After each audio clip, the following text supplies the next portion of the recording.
Welcome back. It's 100.7 FM WUTQ on the Talk of the Town with Dave, Jay, and Sam. It's 9/11 and forecast today for more hot, steamy conditions, according to our staff meteorologist, Jill Reel from WKTV. And pretty good weekend forecast for your Labor Day holiday coming up.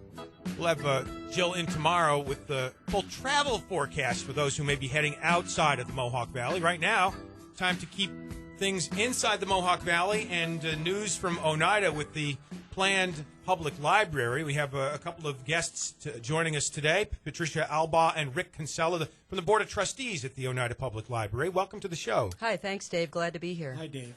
Hey, and we had Fritz Schurz on earlier, councilman from Verona, and he shared some comments with us, which we'll share with you. But he sort of started off with his overall take on the planned library. Would you like to have your chance to tell us the background and how this all came about? We sure would. We've got a real vibrant library in Oneida. Our library district serves the same geographic region as the Oneida City School District, so we include parts of the town of Vernon, Verona, Lenox, Lincoln, and Vienna, as well as most of the city of Oneida. We have a real vibrant program going on there. We have, in 2014, we had 74,303 visits to the library. We had 7,497 program attendees. We've got 19,307 computer uses. We have 2,758 wireless uses. We have all kinds of digital workshops going on. We have summer reading. We have literacy. We have all kinds of things going on, and in fact, that is what spurred us to realize for many, many years that we needed a new library. Our current facility is just too small. It's just not satisfactory for all the great things that are going on. So in 2008, we started doing a huge research project to see what kind of library we needed and how we could go about doing it. We had all kinds of experts coming in to advise us, and then we had our own local experts going around Oneida checking out 27 different sites for a possible new building. After we found flaws in just about every site that we checked out, we finally landed on the our current property, which we purchased for $200,000 on Main and Elizabeth Streets from the city of Oneida. At that time, the mayor of Oneida, Mr. Peter Hedgelon, felt that it was necessary for us to purchase that. So we've already invested quite a bit of money in just the purchase of land. Yeah. So anyway, we started our capital campaign. We started raising money, and then we were able to, we have $2.3 million in donations and pledges, and we're off to a great start with that. And then we were able to secure a USDA rural development low-cost government loan so that we could get started on the project. And under the requirements of the loan, all of the towns in the city within our district must pass a bonding resolution to go along with this. And we started getting the resolutions passed in the towns of Lenox, Lincoln, Vienna, and the city of Oneida. And then we were stalled when it came to the towns of Vernon and Verona. And so we're working now to our project right now is kind of not at a standstill, but we're trying to figure out how we're going to move forward at this time. And Rick, if you could add to this discussion a little bit, this has been going on for how long, and how old is the current library? The current library was built 60 years ago, Mm-hmm. and it can't be expanded on the current property. The structure of it is not, it's multiple floors, it's not handicap accessible. And so those were some of the factors. So the new library, we're building as strong and solid and as modern as we could possibly conceive. It has LEEDs construction, leadership in energy and environmental design, so that it will be very efficient.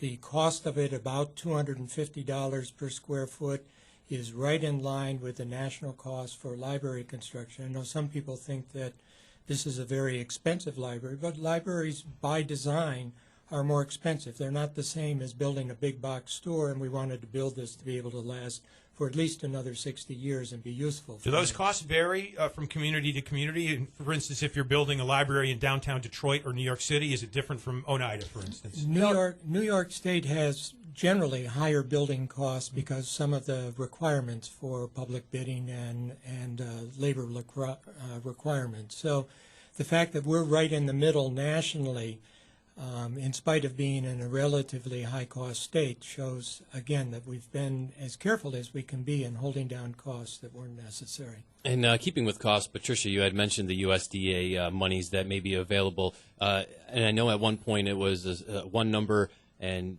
then it was another number. Can you give us the exact amount? Yeah, Was it 1.5 million, and then you'll be receiving 1.3 million? Was that the end? No. Rick, do you want to? No, I think there are several figures that are out. The overall cost of the project we estimate to be about $6.1 million. Right. And that was what was approved by the voters of the district in our public Right. referendum. The actual cost that will go to bonding is whatever it actually costs to build a building, which has to be less than the 6.1, but Sure. it may be 5.5 or it may be 5.2, less whatever money we've collected through that point.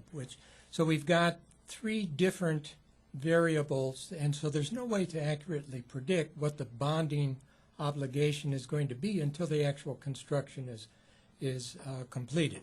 The best estimate is that we'll have to bond for somewhere around $3.8 million. All right. And would that be contingent on Vernon and Verona and their involvement in this?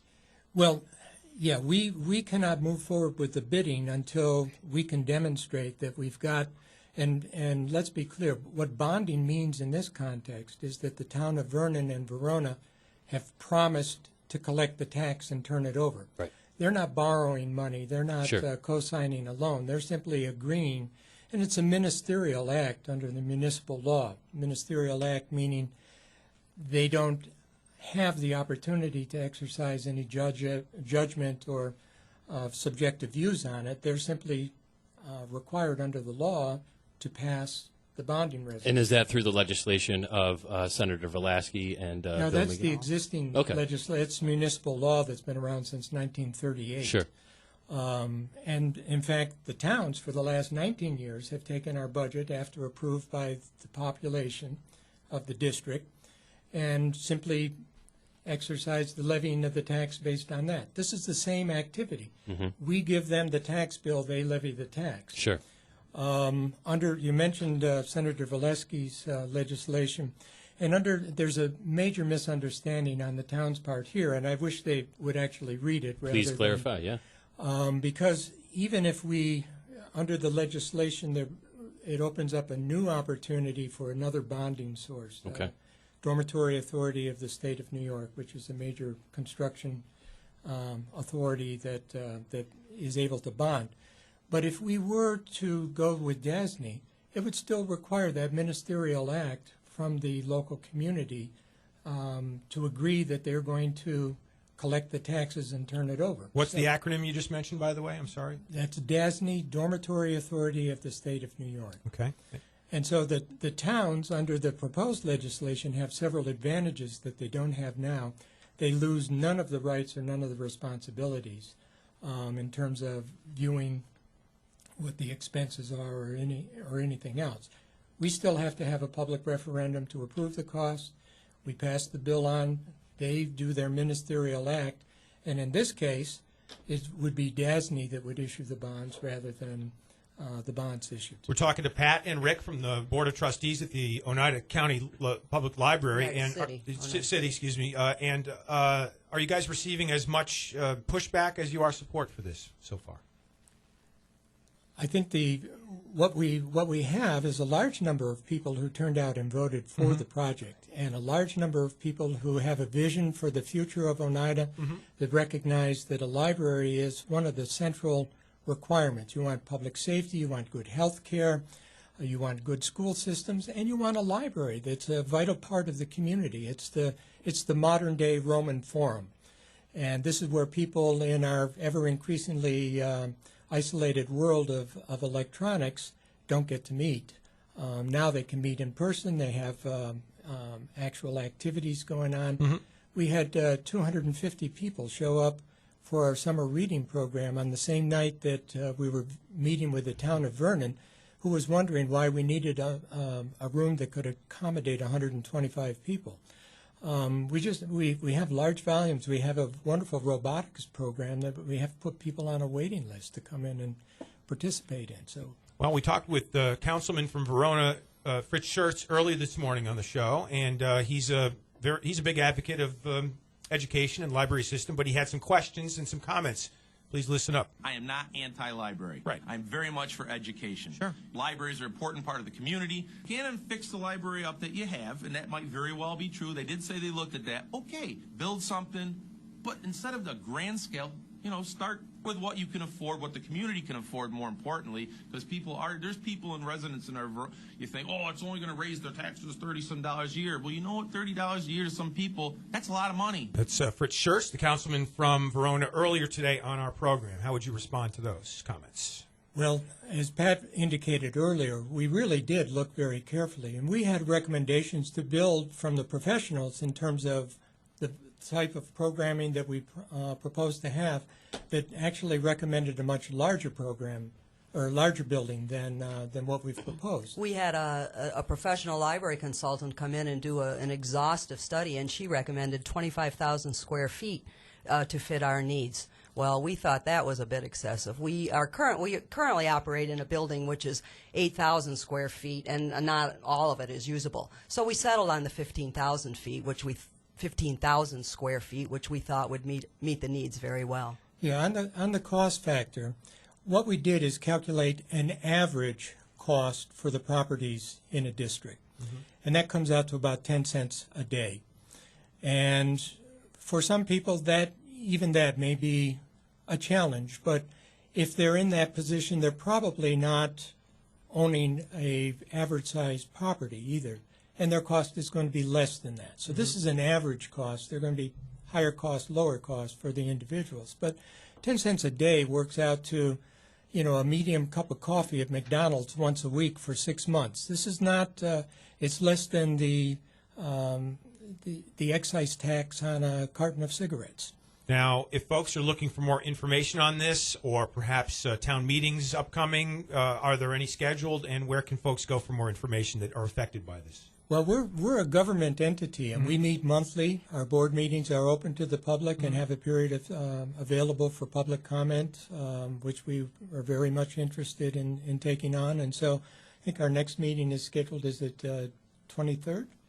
Yes, the 23rd. September 23rd? September 23rd. We Okay. welcome people to show up. And just going along with that, I know we played that clip from Verona Town Councilman Fritz Schertz, and he had mentioned one of his concerns was the monetary part of this, but one of the other concerns was how this came about as far as being aware. And I think what he is saying is we didn't have time to discuss this, and being a councilman, he felt like he didn't get the awareness and proper response to say, hey, let's sit down and talk about that. And you guys have a reaction or a thought? Yeah, we do. We've been over this many times. Sure. With the entire board of Vernon and Verona, and we've gone through our timeline several times, starting with the referendum was held March 3rd, and it passed. There was no point in really going into a lot of what ifs until the referendum passed.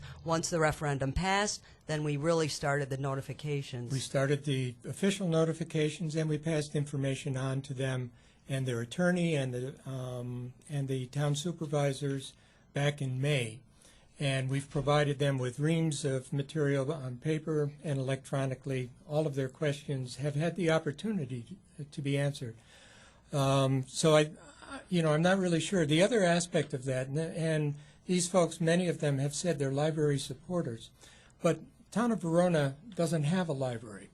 And their contribution, including their current operating cost for tax for Verona, is about somewhere around $60,000 a year, and another $40,000 a year for the new construction. What kind of library could they operate for $100,000 a year? Their taxpayers are getting a great deal. They're paying 1/8 the cost for a state-of-the-art library that will have all the resources and programming that a community could possibly hope for. So they're getting this very inexpensively, much less expensive than they could create their own library.